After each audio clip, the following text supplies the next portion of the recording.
All right, let's talk about some crazy jobs, okay? I'm going to start. The one that I always think about and go back to when I think about work, and it wasn't the whole job, it was just, and this is your story too. It's not like entire jobs are always awful or weird or meaningless or ridiculous, but everybody's got the stories, and you've got a few of like just a piece of the job or a part of it is just I don't know, drove you nuts, or it felt off, or it was stinky, it stunk. And so for me, I always think about going back to the hotel I worked at. I was a bellman growing up, and so not growing up, I was younger, is what I'm trying to say there. And if you've not seen a bellman before at sometimes fancy hotels, there's somebody that brings the luggage cart, will load your luggage for you and take it up and help you out with everything, and then smile at the end and hopefully get a tip. And I have a good smile. I got lots of tips. It was nice. You guys can appreciate that, yeah. What happened was partway through the summer I was working there, my boss came to me and he said, I've got a brand new luggage cart. It was a fancy, shiny gold one that was really heavy, really awkward, didn't quite fit around the corners as much. And he gave me polish and said, I want to make sure that this gold luggage cart I've spent so much money on stays nice and shiny with no fingerprints on it. So would you polish it and get all the fingerprints off it at all times? Now, do you know how luggage carts work? You take them and put your grubby fingerprints all over them all the time. That's how you use the luggage cart. And so for the rest of the summer, I had this brutal experience of spending all this time polishing a luggage cart with stinky metal polish, and then immediately afterwards putting my hands on it and getting them all grimed up and putting all of my fingerprints all over it again. And it became this meaningless struggle that I absolutely hated. And now I get to tell you all about it. So sometimes work, and you've had these experiences, you get the work that just feels meaningless and feels like it's a lot of a struggle. And your work could be the work that you're doing that you get paid for. You get a T4, it's coming in the mail, it's exciting. Or maybe not the mail, maybe it's you just on your payroll thing. But either way, you get money for your work and that's your job. That's great. Some of you, your work isn't something you get paid for. And that category can be if you're, let's say, a student. Your work is your preparation and your learning.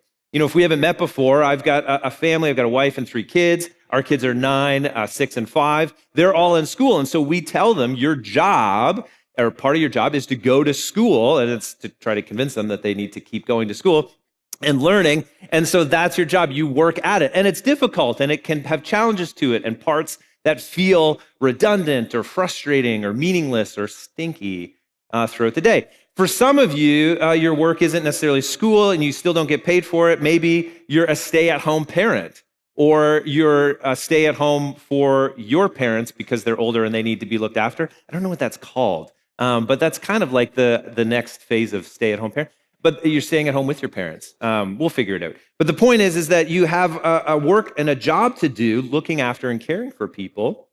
And it's not that it's meaningless, but there's probably seasons where you're like, is it even worth the effort that I put into it?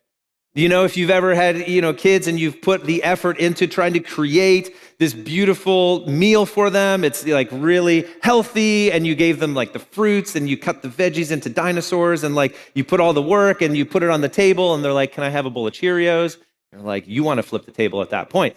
The idea is that our work is a struggle sometimes. And there's all sorts of reasons for that. And it's all sorts of reasons that you've perhaps experienced. And that's what we want to wrestle with and talk about, because it's real life for you and it's real life for me. And it's not even the jobs that are like, bellman jobs. I've had some I enjoyed that job, and that was really good. I've worked in the service industry at a restaurant, and that was wonderful. But there was parts to that too. But even this kind of job, I get a chance to be a pastor the last 15 years. And there's great parts about being a pastor, and there's also all sorts of struggles to being a pastor. And so it's not like you have to find the best job. All of them have these moments. I think about the first time I was actually working at this church. Some of you will remember this. I started here in 2009 as the youth pastor, and the first time leading the youth group, the youth night, I was so excited because I put all this effort and energy into preparing, and we had a big team and we had a bunch of students coming. It was absolutely incredible. And I'll never forget just these dreams of like impact and making a difference. And this is going to be such a life-giving experience. And that very first night that I was a youth pastor leading our youth group, and we were almost at the very end of the night in the atrium, and a youth leader came up and said, the church is on fire. To which I said, no, I mean, that's silly. What happened? He's like, no, I think the church is on fire. There's smoke billowing out of the basement. To which I said, no, that's not even possible. I mean, it's kind of like a brick building, like it can't light on fire. Sure enough, this kid had shown up for the first time, had lit a thing on fire, put it in the lockers that are now over there. They were in the basement, and it actually lit on fire. Smoke was billowing out the side of the building. We had to evacuate the place, call 911. As the parents were arriving to pick their kids up from their youth night with the brand new youth pastor, all of the ambulance and the fire trucks were arriving. First responders were coming into the building as smoke, and you could see it billowing out of the exit there, coming out of the building. And that was my first night. I was spending time at the RCMP office downtown, filing police reports, thinking, this isn't worth it. This is crazy. I was wanting to make a difference, and work sometimes just takes a whole other turn.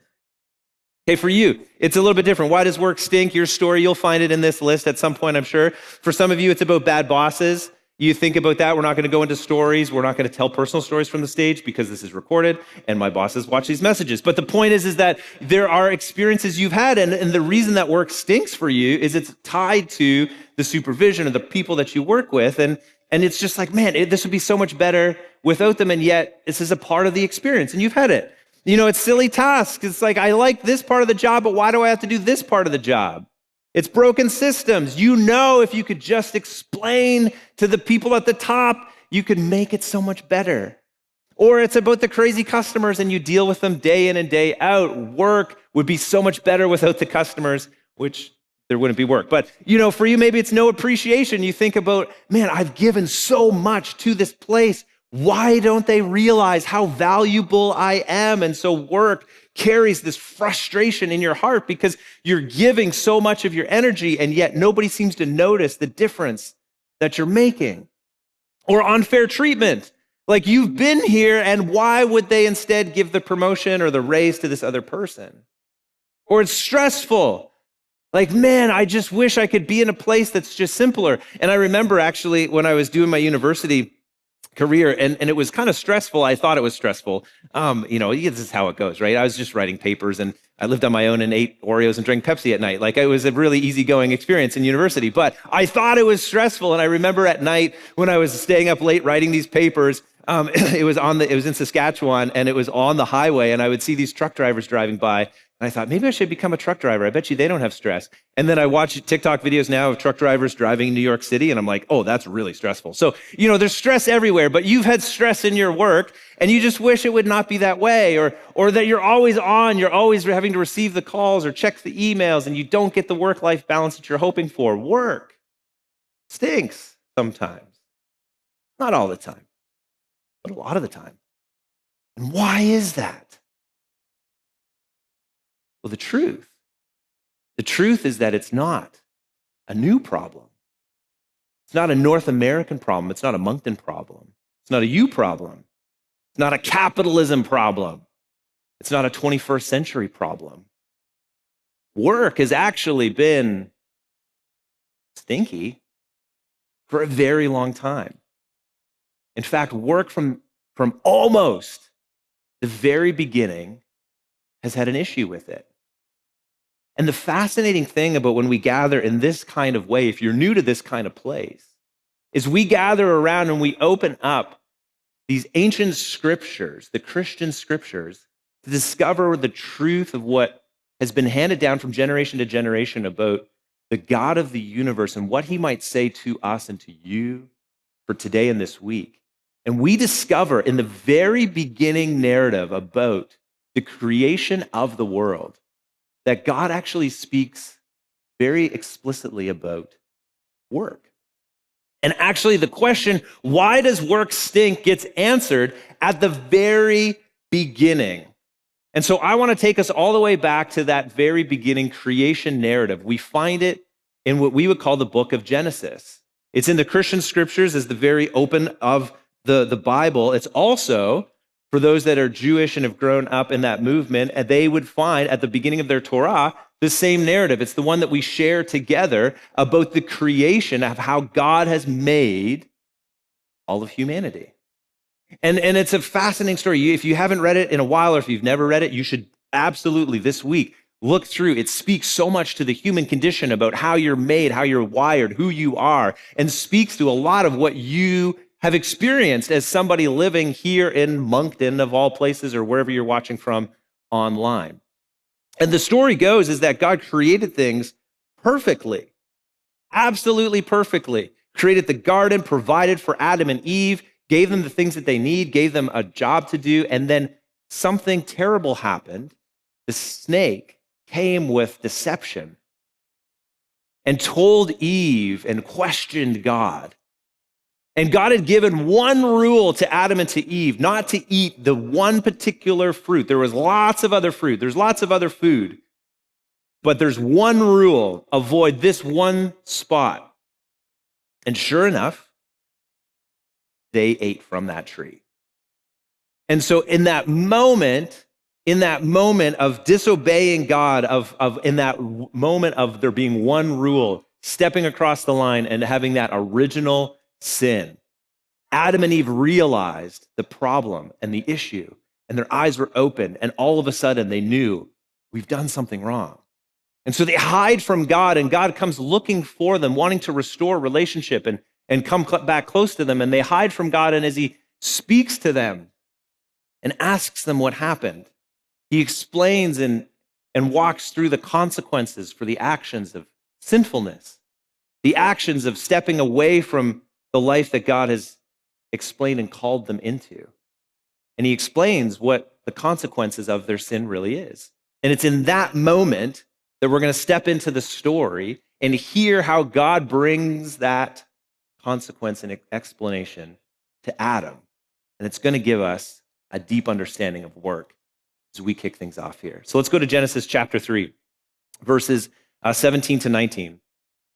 God speaking, since you listened to your wife and ate from the tree whose fruit I commanded you not to eat. Now, this part of the story sometimes gets this interesting twist to it, where people assume because Eve was the one that took the fruit and ate it and then gave it to Adam, that it's all her fault. Now, people use that for weird things, like all of a sudden they assume because of Eve's sinfulness that now the way that you have a conversation with your wife can be different. It's like, how do you get that? That's not at all what's happening here. But I want you to take note of how God interacts with Adam, who did receive from Eve the fruit, and yet God's going to clear things up pretty quickly here. So he says, I commanded you not to eat that fruit.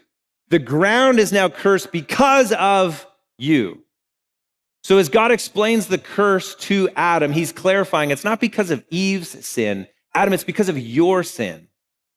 It's because of the thing that you did that you are now reaping the consequences of. And here's the thing, for some of you, sometimes it's easy to look at the person that handed you the fruit and think, it's their fault that I'm as messed up as I am. This is a bit of an aside, but let's be clear. Adam knew what he was doing, and you do too. And so we take a little bit of ownership over who we are and our own autonomy and realize that when we mess up, we own up.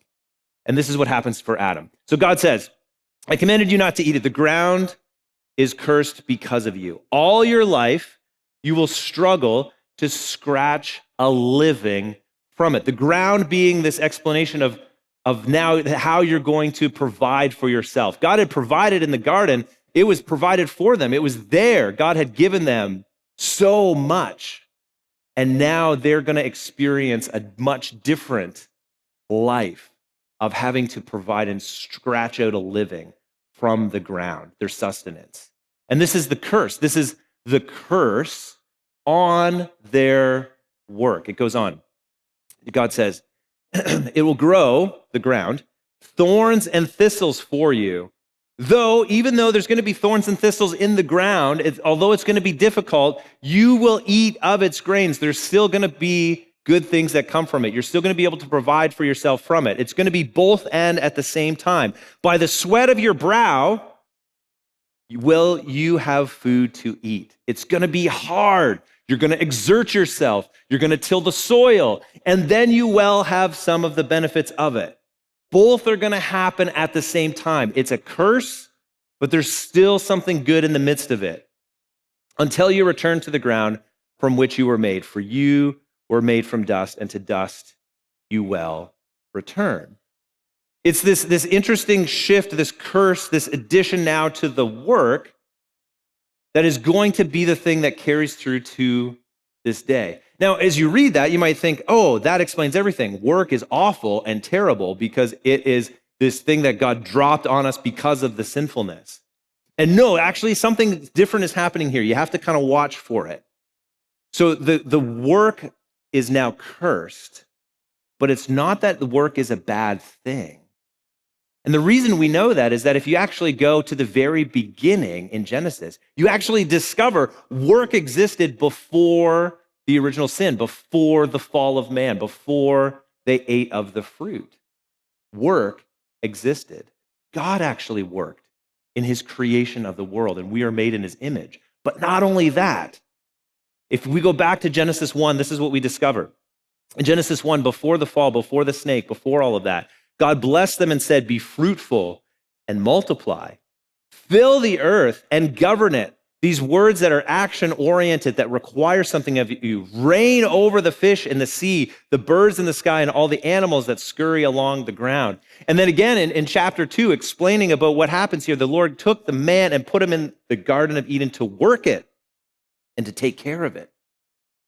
And so in the midst of it, but this is all before the fall, we realize God actually created us with his image on us, and that carries with it this part of us that needs to and is expected to and wants to work. That's actually a good thing. And so kind of put this way, if this helps explain it a little bit, is that work isn't a curse. We didn't receive work as a curse, as a responsibility because of the sinfulness of Adam and Eve. Work isn't a curse, but it is cursed. Work itself it's not perfect. There's a struggle to it. It has these good moments where we experience and know the fruitfulness of it, and we can provide for the people around us. We can look after the people around us. We can show up for the people around us. And yet, there's these frustrations that come with it, and that's baked into it. It's why so many of you and so many people in our culture are not excited to go to work tomorrow. The commentators talk about this particular verse and explain it with a little bit of an understanding around what's going on in the midst of the curse. So Gordon Wenham says this. He says, man's offense consisted of eating the forbidden fruit. Therefore, he is punished in what he eats. The toil that now lies behind the preparation of every meal is a reminder of the fall and is made the more painful by the memory of the ready supply of food within the garden. He goes on to kind of encapsulate this. Work itself is not a punishment for sin. Man was placed in the garden to cultivate it. Rather, it was the hardship and frustration that attended work that constitutes the curse. Or put this way, Tim Keller writes about this in his book, Every Good Endeavor. In other words, work, even when it bears fruit, is always painful, often miscarries, and sometimes kills us. Hopefully not literally, but sometimes. And it can feel like it's killing us sometimes, right? This is the nature of our work. There's a curse attached to it. And sometimes just recognizing it and understanding that is helpful enough to take the weight off of you, because you might think you're doing something wrong, that your work isn't as fulfilling as you want it to be. Right? Like somebody somewhere told you or built up this expectation that you are going to experience all sorts of fulfillment in your job, and then you're in the back washing the dishes and you're like, was this what they were talking about? Right? Like almost the worst thing, the worst question that you could ask a 10-year-old is, what do you want to be when you grow up? Now, you've asked it and I've asked it. So I'm not like, this isn't all scathed. We're all taking a little bit of responsibility for it. But it's a terrible question to ask. Because what it's saying, if you follow it to its logical conclusion, is that you look at a 10-year-old and you say, hey, in 2040, what are you going to be doing in January at 9 a.m. on a Wednesday? You don't know what you're going to be doing in 2040 on a Wednesday morning at 9 a.m. You've got no sweet clue because life is complicated and it shifts and it changes. But more than that, this idea that we have to come up with this grand vision for who we're going to become and our contributions, and that we can stack all this kind of meaning into it, it puts too much weight that our work was never really meant to carry. And so the Christian writers, as we try to wrestle through and help us maybe spell out a better, for those of us that follow Jesus and have maybe been Christians for a while, to try to carry a conversation about a theology of work. How should we think about our work? Is our faith, does it inform our work at all? And the answer is absolutely. But maybe for many of us, it hasn't for a season. It's almost like we do our faith and then our work life is separated. But the problems arise when we realize our work has so much struggle to it. And if we could let our faith inform our work, I think it would be we'd be so much richer for it. So there's this writer, this pastor in the Pacific Northwest. His name's John Mark Comer, and he wrote this beautiful book on work called Garden City. It's absolutely worth a read. And he kind of goes back to this original curse, and there's actually a curse even before that. So Eve receives a curse about childbearing, and there's stuff in there about family relationships as well that kind of play into it. And then John Mark Comer actually even expands and helps us understand sometimes that curse as it relates to work. We see the struggle in work and we assume maybe work is just bad and wrong, and so we want to exit it as quickly and often as possible. And so then we just look for rest or leisure. And this shows up obviously as like, let's work for the weekend. Put in your time, get in your tickets, go on EI so that you can just enjoy life and you live for your rest as opposed to your work. But you discover over time, if you've ever tried that, is that even your rest doesn't quite fulfill. There's still a struggle in the midst of rest. There's still a struggle in family, and there's this struggle in what he would say is the field, your work. And the way he articulates it, it might be helpful for you in trying to understand this, is whether we look to the family or to the field or even to rest, none of these things, as fantastic as they are, will ever yield the kind of life that we crave, at least not all by themselves. All of these somethings push us to someone. Even in our day and age, in our culture, you think about the invitation to, dream about what you might do for work. That's kind of more of a more recent phenomenon. For most of history, you had to think about work, you had to do work for sure. But this idea that anything was possible was not at all on the table. Like if you go back, 250 years ago and say, you can be anything you want to be. Imagine you can go to the moon. They're like, what do you mean? No, like my father did this, I'm going to do that. My mother was responsible for the business in this way, and this is what we're going to work into. And there's this a writer, you might have heard of Alexander Solzhenitsyn. He's a Russian who lived in the awful times in Russia around the gulags, and actually spent time in the Russian gulags in kind of this prison experience. And then he became an intellectual and wrote a wide range of just fascinating pieces, and kind of spoke to this uniquely, maybe it's even a North American thing or a Western thing, but this unique approach where we think we might find fulfillment because we have ultimate freedom in being able to choose and do anything we want. And so in the late 70s, he actually came over and did this university tour and spoke. And he spoke exactly to this. And here we are like 50 years later, still kind of feeling this one out. And this is what Alexander Solzhenitsyn said. He said 200 or even 50 years ago, it would have seemed quite impossible in America that an individual be granted boundless freedom with no purpose, simply for the satisfaction of his whims. And when you talk to young people, some of the work that I get to do is actually with an organization called the Youth Worker Community. And so we talk and work with youth workers across our country of Canada. And a couple of years ago, we did this survey of over 2,000 young adults in Canada. And we got a chance to ask them all sorts of fascinating, interesting questions. And work kind of came up as a part of it. And our understanding and our theology and the way that people process and think about work, and why does this become such a struggle for us? And our lead researcher, Rick Heemstra, he interviewed dozens of students, kind of one-on-one in conversation. And he wrote this about our overemphasis on our work providing our meaning in life. And this is what he found. He said, many young adults saw a career as a reflection of their identity and were not able to choose a career because the question of their identity was not settled. Most young adults knew, however, that they wanted to avoid dull, passionless, monotonous work. In fact, one young adult said this as a part of the conversations: if you don't love what you do, you aren't doing what you feel called to do, and you aren't going to be happy. And I was talking to this business owner last week about this very thing in Moncton. It's like so difficult to find young adults willing to do dull, monotonous work. Do you know how many jobs are dull and monotonous? Most of them. Because work isn't always about experiencing the big joys of wonderful meaning in the midst of it. Sometimes you're painting another wall. Sometimes you're washing another dish. Sometimes you're bringing another plate out to another person. Sometimes you're cleaning another floor.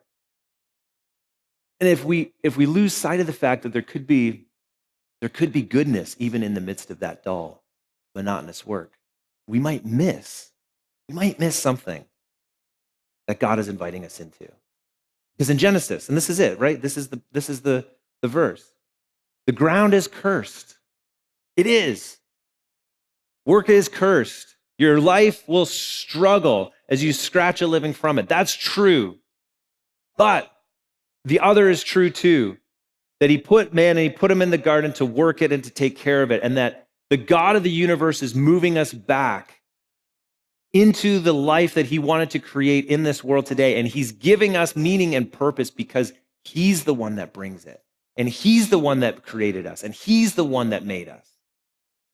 And so if you've not heard this before, you just need to know that work is not the meaning of life. And if you try to stack everything into your work or even into your rest, it's not going to fulfill you. But we have to also acknowledge that without work, you don't have a meaningful life. You have to wrestle with that too. You have to wrestle with that too. I want to skip ahead to kind of these bottom lines, because I think for us as we start things off, I think the ideas that we need to understand about our work potentially can reshape and reform how we walk into this week. And what ends up happening maybe is not that it's an earth-shattering, everything adjusts kind of experience, but instead maybe just starts to edge us towards perhaps a little bit more of what God is inviting us into. And so I want you to know that there's kind of three things that I really love for you to catch. So if we go past this slide, Ebby, and into just this list of three, is that work really is cursed. It is part of a meaningful life. But work should have one audience. And this is where we separate a bit. If you're here and you're not a Christian, if you don't necessarily believe everything that we believe, this is me inviting you into something maybe that could be a little bit different. And this is something that might be a bit of a stretch for you, and that's understandable. I get that. But I wonder if maybe, if there's a God in the universe who created you and knows who you are and your story, and actually created you on purpose for his purposes, I wonder if when you look at your week and your work, if he became the core audience that you're working for, it starts to change and adjust how you view even your work. Because work stinks because it's cursed, but there's still more to the story. And we're going to explore that over the next few weeks. But before we do, there's this this story, and I read a quote from Tim Keller, who wrote this fascinating book, Every Good Endeavor, and he kind of put me onto because he writes about a short story by Tolkien. So if you know Lord of the Rings, that's Tolkien, a phenomenal author, and he wrote this book called Leaf, or the short story Leaf by Niggle. Nigel's this character in this book that has an image in his mind of, as an artist, of this grand tree that he wants to paint. And it's this allegory of people's lives and our lives as we try to accomplish and to do the work that we end up doing. And for some of it, it can feel like, we're washing the dish, we're bringing the meal, we're checking the box. And for Nigel, he had this vision of this grand tree that he wanted to be able to paint. But in his time on earth, because of all the different responsibilities that he had, the thing that he was able to actually walk away with by the end of his life was really just this small leaf that was a part of this bigger picture. And that was the thing that was left behind, and the people that knew him, had it framed. And in the story, Nigel goes on to the afterlife, and in the afterlife, Tolkien being a Christian, he gets a chance to see this grand tree that he was a part of. But it was only in the afterlife that he caught that his one little leaf that he had been painting was a part of this grand tree that he had caught a vision for. And that the little leaf that he had painted had lasted and lived on, but only because of the God of the universe painting all things together for the good of what he was inviting us into. And so as you process and you think about work and the struggle, and there's goodness in it and there's difficulty in it, I'm kind of reminded by this quote from Keller as if you're not somebody of faith, what you end up struggling with is that sometimes, and maybe this is your experience, that things can feel quite meaningless and difficult. And you wonder if there's purpose in it and if it's worth it. And this is what Keller would write. This is what he explains. He says, you imagine accomplishing things, but you've discovered that you are largely incapable of producing them. You have hoped for good, big things in your life and work that carries you through and has all sorts of benefits to it and that has meaning to it for you. And you want to be successful rather than forgotten, and you want to make a difference in life. But that's beyond the control of any of us. So he says, if this life is all there is, then everything will eventually burn up in the death of the sun, and no one will even be around to remember anything that has ever happened. Exciting. Everyone will be forgotten. You're just a couple generations from nobody remembering your name. Nothing you do will make any difference. And all good endeavors, even the best, will come to naught, to nothing, unless. And this is the point. And this is what you need to hear. And this is what you need to carry. And this is what you need to wrestle with. And this is what I hope for each and every one of us becomes the thing that we think about when we think about our work. Unless there's a God, if the God of the Bible exists, and there's this true reality beneath and behind this one, and this life is not the only life, then every good endeavor, even the simplest ones, pursued in response to God's calling can matter forever. And that is what the Christian faith promises. In the Lord, your labor is not in vain, because when you're there on your own, trying to do the right thing, there is a God who's watching you. When you're trying, you're tested because you could just walk away. The God of the universe is the one watching you. When you're offering your best in the midst of a job or a career that feels like nobody's noticing you, there's a God who notices you. When you're wondering if your integrity matters because surely nobody would notice, the God of the universe is watching you. And all of those things, even the things that feel so meaningless and difficult, and maybe just not worth it at times, the God of the universe is watching. And yes, your work is cursed. Yes, it's not going to be fulfilling at all times. And yet, because God is in it and with you and for you, you can know that your work is not in vain. And that even the simplest things can make a dramatic difference. And so this is what I want to do. It's a little bit different. I would love for us to process these kinds of things. So if you're in a small group later on this week, you get a chance to have a conversation about your work and about the curse of work. But if you're not, you can still have conversations. You can think about these things. You can rattle them around. The point is to take the scriptures and let them speak in and work through our souls and our minds. So I just have a few questions for you to think about. And I want to give you just a few moments even here today before we go. In what ways is your work actually cursed? And what would change if you actually accepted that and realized that? Or maybe for you, how much of your identity is wrapped up in work or in rest? And how has your view of work been unhelpful or maybe untrue? Would you take even just a few moments here? If you came with somebody, you can ask the person next to you, hey, what of those three questions, which one sticks out?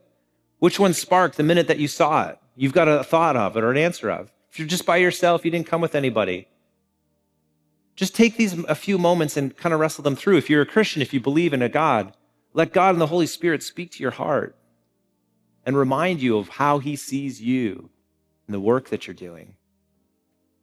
And as you process these things, come back to the scriptures and know that the God of the universe that created you put his image on you so that the things that he wants us to be a part of, that we're ready for,